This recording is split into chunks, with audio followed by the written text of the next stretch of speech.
Isinagawa ng Acro Girls Club ang kanilang unang feeding program sa Gahit Barangay Pinagbuhatan noong 26 ng Oktubre bilang bahagi ng selebrasyon ng unang anibersaryo ng grupo at kaarawan ng isa sa kanilang mga miyembro. Layunin ng Acro Girls Club na gawing tradisyon ang pagsasagawa ng feeding program tuwing may kaarawan ng isang miyembro bilang suporta at tulong sa kanilang komunidad. Nangako ang grupo na patuloy nilang isasagawa ang mga ganitong uri ng programa at palalawakin pa ang kanilang mga advokasya upang makatulong sa higit pang bilang ng mga mamamayan sa Pasig. Ito po yung yung aming first feeding program dito namin ginawa sa Gahid chapter, sa pakikipagtulungan na rin ng chapter dito sa Gahid. At saka meron din kaming birthday din ng aming sis, kaya tandem kami ng proyekto. Kasi nag-umpisa to since September 1. Nag-first anniversary na kami sa Acro Girls. Tapos sabi ko, hindi lang first anniversary gagawin natin. Gawin din natin ang first feeding yung proyekto ng Acro Girls natin. Gusto ko may babaan kami na may depressed area pa dito sa Pasig para mas madalang din ang tulong. Katuwang ko dito, kasama ko yung aking advisor Alma, yung ibang mga officers, yung tres namin, si Tres Belinda, kasama rin namin. At saka yung aking mga members sa Acro Girls Club, andyan sila, nakasuporta sila. Taos puso po ako nagpapasalamat unang-una sa taas.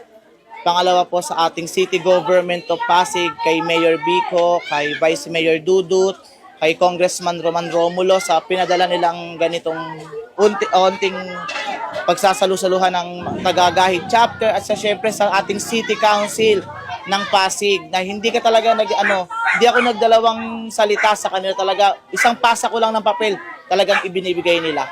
Thank you rin sa Pasig City Council sa pamumuno ni Chairman Victor na laging nakasubabay at nakaalalay sa amin organisasyon na Acro Girls Club.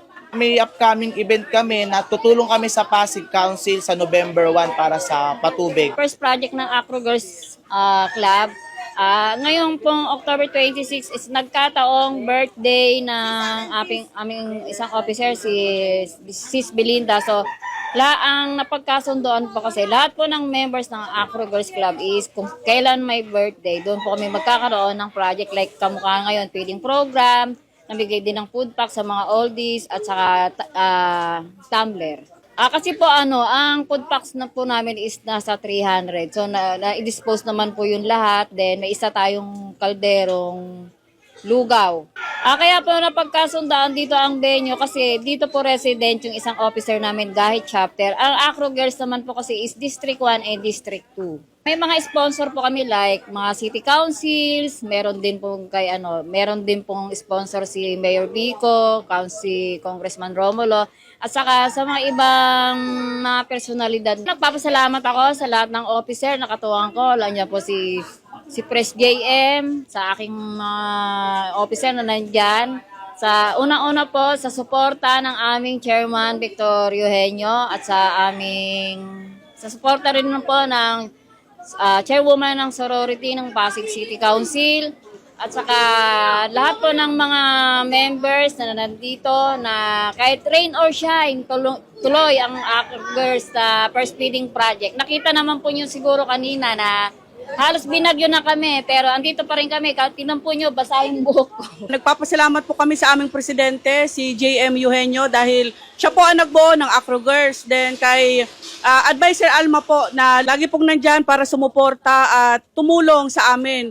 Nililid niya po kami para mas marami pa po kaming matulungan at mapuntahan ng mga depressed area. Yun naman po yung hangarin namin, mapuntahan yung mga taong mas nangangailangan, at syempre po dahil po yan sa aming mga sponsor din po na mga nilalapitan po ng aming samahan. Ang aming pong ama ng kapatiran ng Pasig Council, si Chairman Victor Eugenio, and aming ina ng kapatiran ng Alpha Kappa ng Pasig Council, Paula Disagun.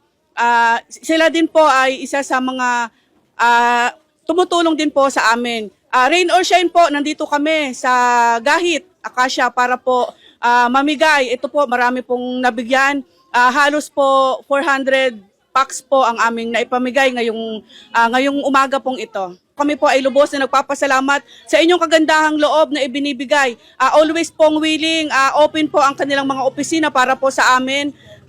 Para po kami matulungan sa aming mga adhikain din po na tumulong din po sa mga tao din po. Gusto ko pong dagdag na mensahe para po sa aming presidente po ng Acro Girls Club, JM Eugenio, na tuloy-tuloy lang. Nagpapasalamat kami dahil binuo niya po ito at makakatulong po talaga para sa nakararami. At long live po sa lahat ng Alpha Kappa Rho sa buong mundo at Alpha Kappa Rho Pasig Council. Mabuhay po lahat ng Acro sa buong mundo.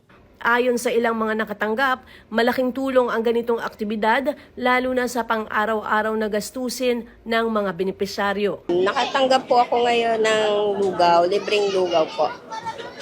At malaking bagay din po na mapagsaluhan ng mga bata doon sa may amin. Malaking bagay po kasi mas nakakatulong naman po na maibsan ng mga kailangan ng pamilya kahit po pang ilang araw na pagkain. Kaya na lang din po yan. Nagpapasalamat po kami na nakarating kayo dito sa lugar namin, na marami pong nakatanggap ng mga pagkain niyo. Kami po ang Acro Girls Club. Long live Alpha Kappa Rho! Ako si Luan Peñano para sa latest ng iNews Pasig.